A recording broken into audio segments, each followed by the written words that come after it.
All right, so this is my conspiracy broadcasting network. I have, I would like to do other things in my life, like render some really cool fishing videos and stuff like that. I'm in the middle of fucking school, and then I go through this abuse every fucking day for the past decade, overtly, but they were doing it subtly before and working off things like my ADHD, and working on humiliating me, and working on a lot of things like orchestration of herpes and stuff like that. So here's what's going on with vlog 76 and 77. Okay. We talked about the neighbor Gary. We talked about the neighbor Gladys. We talked about the FCC in 77. You heard it for yourself that I have to go through a court process in order to um, glean or get my phone records, right? And then when I did get my phone records in 2023 late, and I had to go tooth and nail, and they kept lying about when they were going to give it to me. They finally gave me the information with a bunch of erased information, and I have a court case that's ongoing with them, and it's spoliation of evidence. It's either in federal or civil rule violation. Okay, it's either a federal or a civil rule violation right there. Okay, let alone just the actual proof of cyber stalking that I've been going through. Okay, and I have bullshit family like my bullshit father, and then I have healthcare providers telling me not to take it personal, telling me that this shit isn't true, and they're willing to do all of this stuff to gaslight me and then know that they're fucking doing it. So here's what this vlog is about, because I had the title on 76 and 77 with some other things going on just within the week. Okay. Um, I was doing, I think, 2 days of fishing since my last vlog on 75. And that vlog, um, since then, I went fishing a couple of times, and they're always on this routine crowd control, right? This is like candid camera 24/7, 365. You are surrounded by an orchestration, a symphony of a crowd whose sole purpose is to promote your emotional state or destroy your emotional state. And it's influence on steroids is the best way to put it. And if you go back to the 70s, 80s, and 90s, they had those shows called Candid Camera. Okay. And that's what your life is. You enter a social setting, they know that you're coming, and they have already orchestrated a means of abuse and what they want you to do.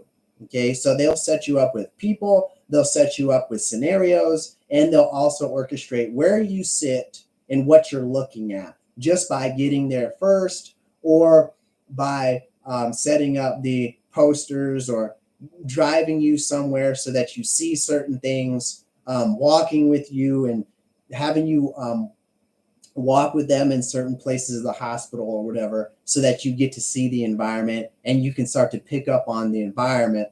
Okay. And those things in the environment often have messages, or they have pictures, or they'll just lay things out in front of you, knowing that that's your path of travel. Okay. This is called ambient abuse by proxy. Okay. Ambient abuse by proxy. It's where they take your ambiance and they fuck with your mind, and they bring in things that are semantically linked or connected to you personally or your mental state. Okay. So yesterday, let's just go back one day at a time. I went to do some observation at a level 1 hospital. I've worked at 2 level 1s, or at least been involved persistently at 2 different level 1s for about 3 years apiece. And I go to this level 1. And what they try to do is they'll give you this orientation. And then once you're done with the orientation, they'll give you all of these new tidbits of information that are always changing the information under your feet.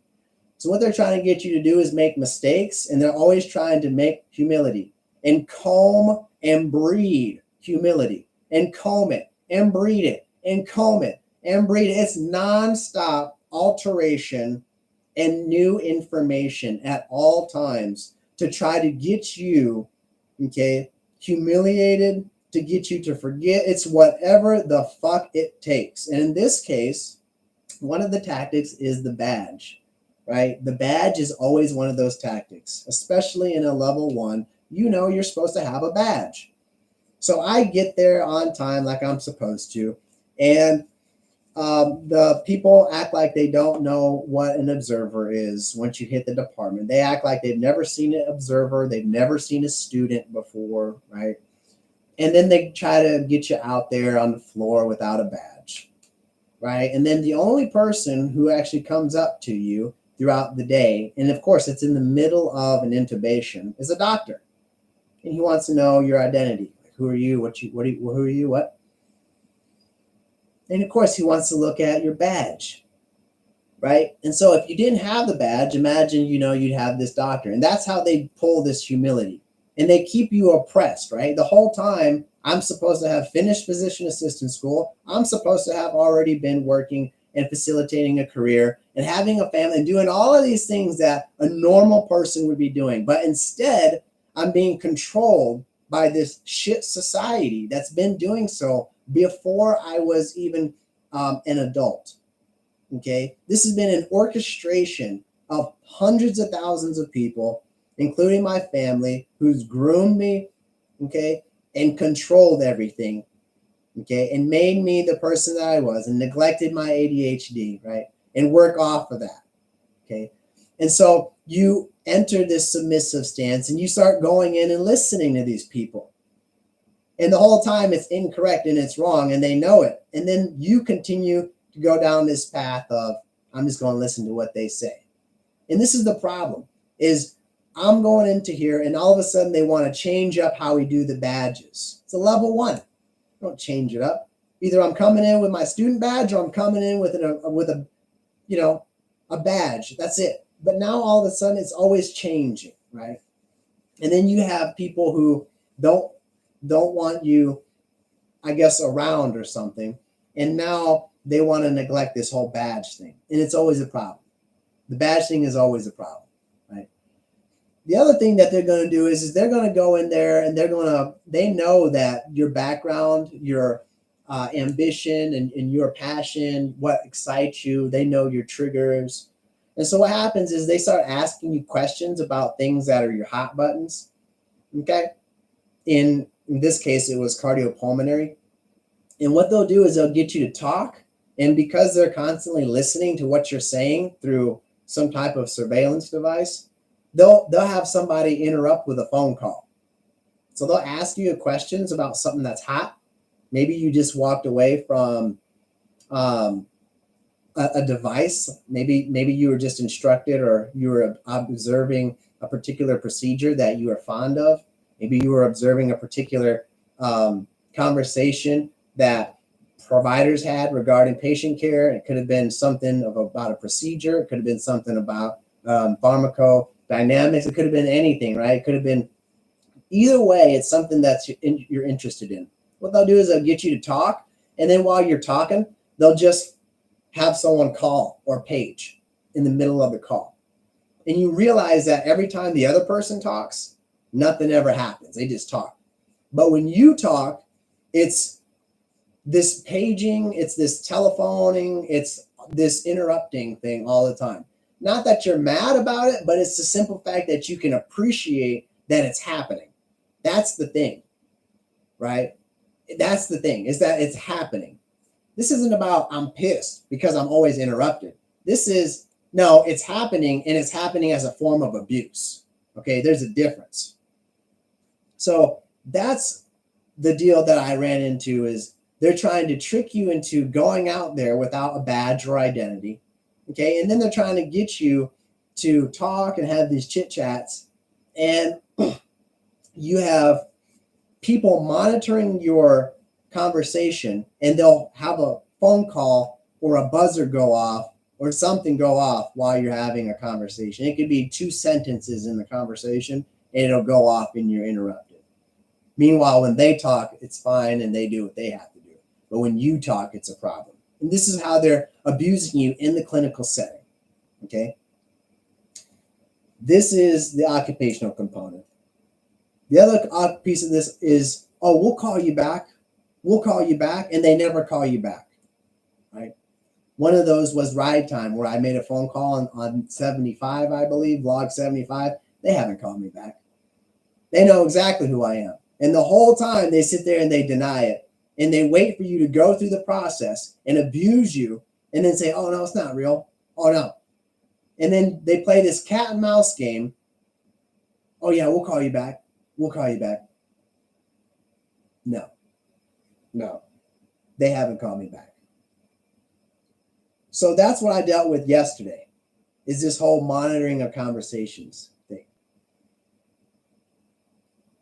The other thing is, you know that they're pushing you forward. They're trying to push you forward all the time by bringing in all of these attractive females. You will be inundated with all of these attractive females at all times. And they use this as a form of what I call operant conditioning. Okay? When they want you to go forward, when they want you to get excited, they'll work off of that. So what they'll do is they'll work off your mental state. They'll bring in a pair of hot Latina nurses. I see, in this case, cardiopulmonary nurses, or they'll bring in attractive respiratory therapists. They'll bring in scenarios that they allow you to observe. Okay, so they'll bring in the attractive females. They'll bring in the opportunity and the privilege to go and do something that you like, and they'll ramp it up, and get you in this mental state. And then what they'll do is they'll wait for you to have a chit chat about something that you enjoy, and they'll cut you off with a phone call. They'll cut you off with a buzzer. They'll cut you off with a pager. Okay? Or in this case, they think that I'm going to forget to turn in the badge. I didn't forget. I just didn't turn it in because I knew what they're trying to do. I kept the badge, and I was just going to slide in a different date and time. But this is what they try to do, and this is what this shithead Joseph Rose tried to gaslight me with back in 2013, saying I would forget the badge. Everything is about working off ADHD. Everything is about making sure that I'm not intelligent. Everything is about making sure that I'm humiliated, that I falter, and that I fucking slip. That's what this is all about in the occupational setting. Okay, that's what I dealt with yesterday. I have a whole laundry list of things here. We did FCCC. We did no responsive court case. The vehicles and the white SUVs, I'll do that on the next vlog, 78, I guess. I've got every single day these fucking white SUVs and blue vehicles now, and all these other vehicles following me on my Accord. That hasn't changed. That's just a part of fucking life now. Everywhere I go, I have red vehicles or some pattern of vehicle. I think in the late 60s vlog, I showed you how they have the silver truck or the gray truck. And that gray truck was used to anchor me. And now all of a sudden from that vlog, okay, from that vlog forward to present, now it's a bunch of gray vehicles, okay, which is the only gray. And they're trying to link that, I guess, to my brother or something. Because the last time I know, my brother drove a mid-size like Frontier or something like that, and it was gray, and they had some patterns on it, right? So now they're trying to get me to draw this mental link to my family and draw this mental link to my brother, and now they're using that, since that vlog I have objectifiably this mental manipulation, that they're using these patterns of vehicles. Okay. Yesterday, I went fishing. I guess I observed Tuesday. Yesterday, I went fishing, and I found a good school of shellcracker. Trying to get me a citation shellcracker has to be 11 inches. So I'm going for them because they're usually 1 to 2 months ahead of everything else when it comes to spawn. Found me a good little school, an area that holds them.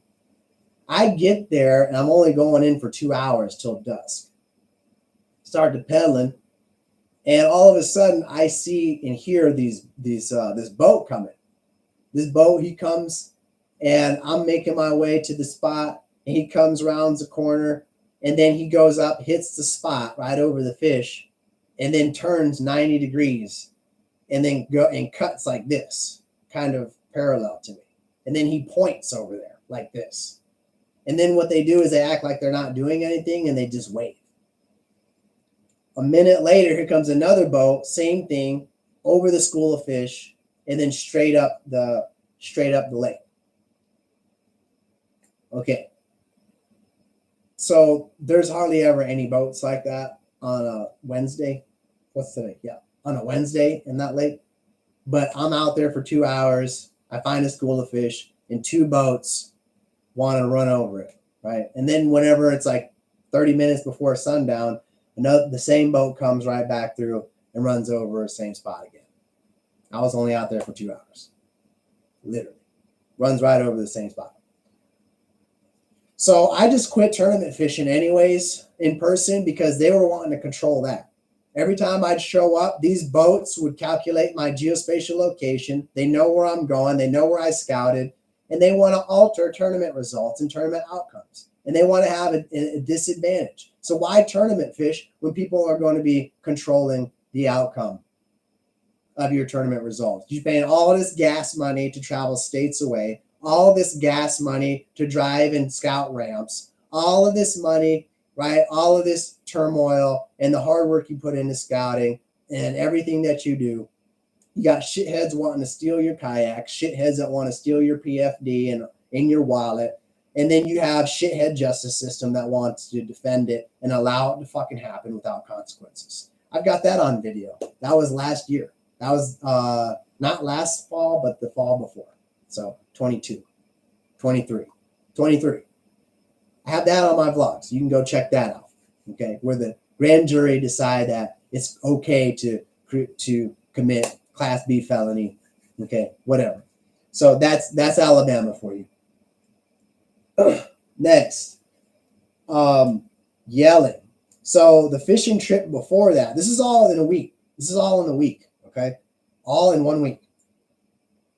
So I was unloading, and what they do is when they have me going through stress, and they have this perpetual abuse with these phone calls and going through with the neighbor and going through with all of these problems with vehicles following you, you get stressed out and they work off of that. So when you go into the water, they're going to want to see if you left like your boat trailer kind of hanging out, right? See if you left something behind. So what they'll do is they'll take the vehicles and they'll increase the frequency. And they'll increase the frequency when you're around your vehicle and you're going through your tackle. And what they'll do is they'll have a vehicle come by every 10 seconds. They'll have a vehicle come by every 15, every 20, okay? And then they'll have them come in opposite lanes and they'll do this right in front of you. Okay, you're on the side of the road and then vehicles are coming by and they're crossing like this. Every 10 seconds. Every 10 seconds. And everybody gets on this fucking harmonic little symphony of perfectly orchestrated passings using noise pollution every fucking 10 seconds, right? And then whenever you're down there unloading, they're trying to stress you out. You're down there unloading and they'll do it even more. And they'll do it more, okay? And they're trying to get you to forget and just stress out and get your mind on something else, right? And so your neighbor will time when you're leaving, right? That's where it starts. You leave your house and your neighbor is timing when you're leaving, okay? He's timing when he knows you're getting ready to go fish. He times when you're getting ready to go fish. And when you are literally locking up that door, he is beside your vehicle, backing up, going down this alley. Okay, that's how it starts. On this day, I'm coming back. I think it was a Saturday, last Saturday. This last Saturday, I think. And I'm coming out, and I'm the last one there. And I'm loading up. And what they do is they try to get you to not secure your kayak by abusing you and orchestrating when they come and make interactions with you. So I come out in the water. I finally, bust my ass, pick up my 70-pound kayak, got it over my head, going to my rack, still car topping that thing. And All of a sudden, this red vehicle that looks like it's a red truck, little red truck, looks like my Ford Ranger. I think this was probably like a little red S10. Two guys come up. They come up beside my vehicle, pull in front of it on the side of the road. Drunk as all fucking get out. Hey, hey! At this point, I have my laser beam on. Got it directed at them with basically like a weapon flash is what it is. So they can't see me. They can't see nothing. They're blinded by this light that I have. It's basically a weapon flash. It's a strobe. And I don't say anything because I already know. I already know what this place is about. And I'm watching them carefully and I'm ready to go. And so I'm watching him and he's just, hey, hey. And him and his buddies get out the vehicle like they're getting ready to do something. And I don't say anything. And this is while I just car topped the kayak. And they're trying to get you to drive off in this frantic nature so you don't secure your kayak and it falls off. They timed the orchestration of this abuse. And why would I say this? This is the life that I live. I live this stalking life. I know exactly what the fuck they're doing. And they've done it all my life. And then I have bullshit healthcare providers tell me otherwise. Okay? So they're yelling and screaming, hey, hey, and I just go around like I'm going to pull something out of my vehicle. And I got the strobe on them at all times. And I whip around the driver's side, open up the driver's side door. And they knew something wasn't up, even though they really know what's going on the whole fucking time. But they're actors. And their sole purpose is to act and be fucking belligerent and get you to fuck your shit up. That's what this is about. So they finally realized I'm not answering, but I'm ready at the hip if anything was happening. And they finally get back in their vehicles and they kind of sit there. They just sit there and they kind of pull forward a little bit and they just sit there. I go back to securing my goods on top of my rack and I didn't even bother changing. I just skedaddled on up out of there. Okay, this was all within this week. Okay, problems, nonstop problems. This is after the Walmart incident, right? Saturday was when that incident happened, and that week was when I had the Walmart incident. Okay, gym abuse and mocking. So when I go to the gym, these guys are either dressed in blue, like always. And what they've been doing is I'll go inside and get dressed. And when I come out the locker room, they'll have on a attire that I'm wearing. So if I'm wearing a green shirt, when I walk outside the men's room, the nearest treadmill or the nearest visual reference range that's directly in front of you of that exit, they will have the same color shirt to mock you or the same color apparel to mock you the second you leave the men's room. You walk out that room and they have the same color shit that you're wearing. So the last 2 times I've been wearing a green shirt, long sleeve. Guess what? The last 2 times I exit the men's bathroom, they have a person there on a treadmill or a step machine or elliptical wearing a green shirt. So they're taking the things that you enjoy, they're taking the things that you like, and they're abusing you with it.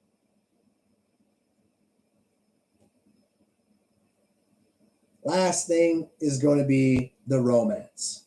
Okay? That's going to be on vlog 78 or 79, whichever one's next.